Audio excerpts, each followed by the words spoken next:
Hello, and welcome to the Homeschool Sanity Show, your prescription for happier, healthier homeschooling.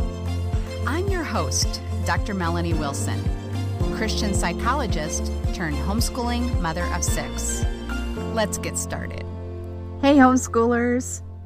Few things cause homeschoolers as much anxiety as choosing curriculum. I understand that. Curriculum can cost us a lot of time and money, and it can be frightening to make the wrong choice. I created a tool to help you in the Organized Homeschool Life book and planner. The Curriculum Challenge includes a form for rating curriculum on several criteria. You can download it for free at psychowith6.com/TOHL planner. The first consideration for choosing homeschool curriculum is to determine your learning and teaching styles. When I began homeschooling, I was attracted to curricula that was reading-based. I love reading to my kids, and my kids enjoyed being read to. A reading-based curriculum like Sunlight made sense to me. However, I had 3 young boys when I began homeschooling. So when I heard about the unit study curriculum Konos that would have my kids engaging in hands-on learning, I knew I had to check it out. I honestly did not relish the idea of all the crafts and extra work required in using that hands-on curriculum. But what I wanted more than my own happiness was my kids' love of learning. I do not regret choosing Konos, even though I was sewing and painting and cooking while pregnant and chasing toddlers. My kids loved it. And when we added co-op activities in our home once a week, we had found the perfect fit. I had friends to teach and spend time with. My kids made close friends, and we all had a blast. I am not saying that every homeschooler should learn using unit studies. I know homeschoolers who prefer textbooks. I know others who prefer all-in-one online learning, and still others who prefer in-person or online classes in their homeschooling. What I do encourage you to do is to be honest about what you and your kids benefit from the most. There is no point in choosing a curriculum that is a good fit for friends or gets rave reviews on Facebook if it's not your or your children's style. A big part of the consideration should be whether your child learns best through reading, listening, watching, or doing. If you have no idea, take time now to use materials that are in each of these modalities. Download free samples from publishers' websites or use curriculum that you can borrow or get for free. Once you identify preferred learning styles, you are ready for the next question. What is your approach to homeschooling? How do you believe that children learn best? Do you believe that the traditional textbook approach will prepare your children to go back to school? Do you like having everything laid out for you so you can check off the boxes and satisfy any educational requirements you have to meet? Do you believe that technology is the way of the future and your children would benefit from learning digitally now? Or do you believe that classically trained students are superior? Do you want your children to be challenged to learn more than what is expected in traditional schools? Do you believe that children learn best by studying subjects from many different disciplines? If your kids are also hands-on learners, a unit study approach could be perfect. Do you believe that children learn best with a gentle approach to learning that incorporates living books and nature study? A Charlotte Mason approach may be up your alley. Do you believe children's studies should be interest-led and practical? An unschooling approach may be right for you. There are numerous homeschooling approaches that you may want to adopt or sample from. I am an eclectic homeschooler, and I recently wrote for iHomeschool Network that I think every homeschooler should consider eclectic homeschooling and choose the best of any approach they like. If there are approaches that you aren't interested in, you can eliminate them from your search list. Remember that you aren't making a permanent choice, but a choice to start with. The third consideration for choosing curriculum is time. If you have a long list of reading and exercises and activities that are meant to be accomplished each day, and you are going to be working full-time from home this year, be realistic about what you can accomplish. It is true that you do not have to do every prescribed activity. But if you routinely skip exercises, books, and activities, you may feel behind or just overwhelmed by the expectations. Your children may feel that way too. As with anything, you should choose curriculum that makes you feel like you're not doing enough. How can I say to choose curriculum that makes you feel like you're not doing enough? Because that way it will be easy to add activities and expand on what you're doing. It's much harder to decide what to eliminate. My elementary language arts curriculum, Grammar Galaxy, takes just 10 to 15 minutes, 3 or 4 days a week, especially in the earlier levels. Some parents, especially those new to homeschooling, are anxious about lessons that don't take more time. The reason I created the curriculum the way I did is because children engage in language arts study throughout the school day. They are reading and writing and talking. You want your curriculum to leave your children wanting more. In fact, this is one of the ways that we can motivate our children. I love it when I hear that kids beg to do more Grammar Galaxy and are upset when mom wants to take a break over the summer.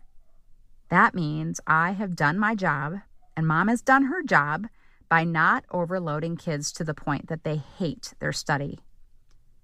Even classroom teachers reserve space in class time for current events, seasonal activities, and new ideas you have for teaching. Why wouldn't we do the same? Unlike classroom teachers, we don't have to keep our kids busy doing seat work all day.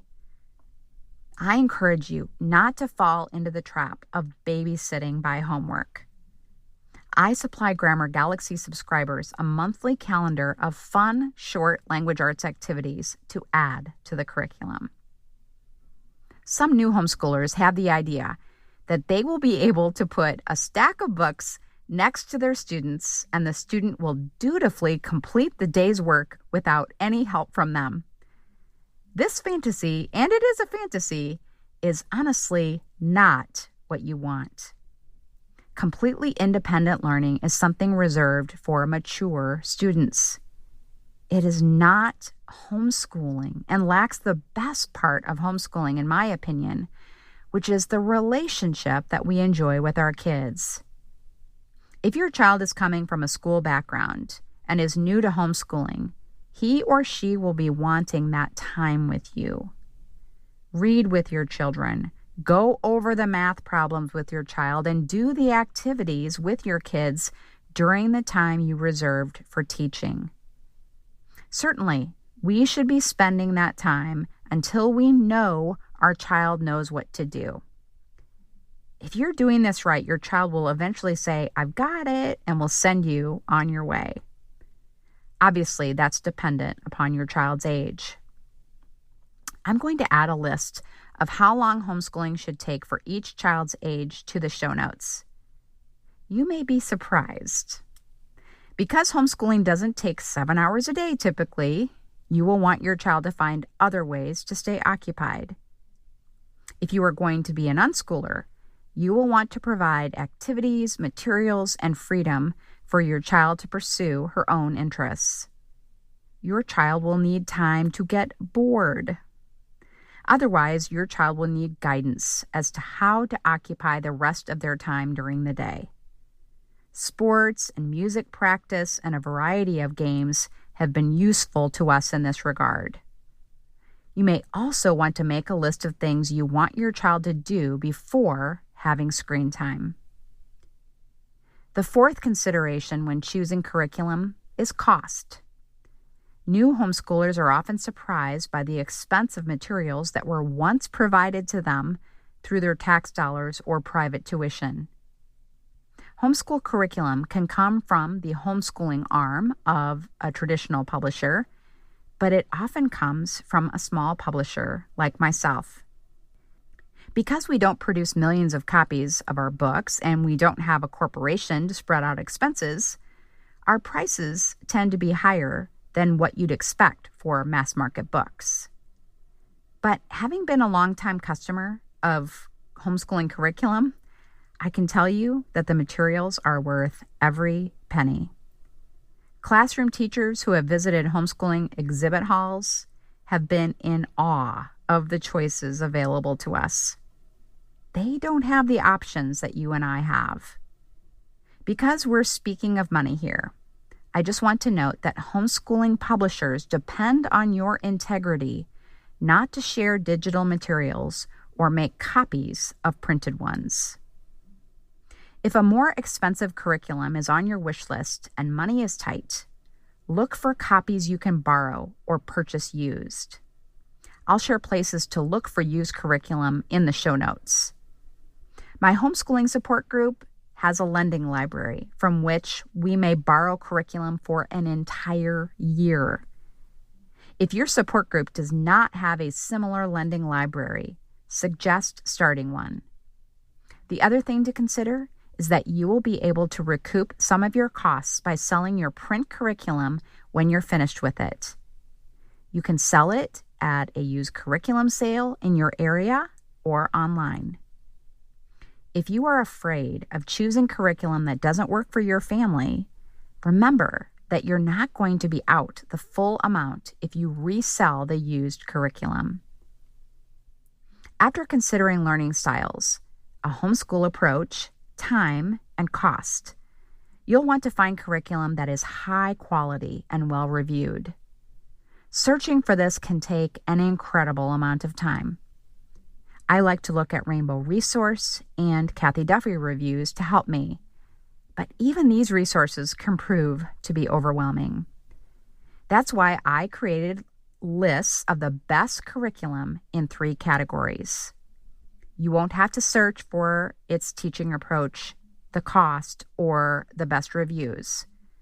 I have a list with all of this information for language arts, science, and math that I'm happy to send you for free.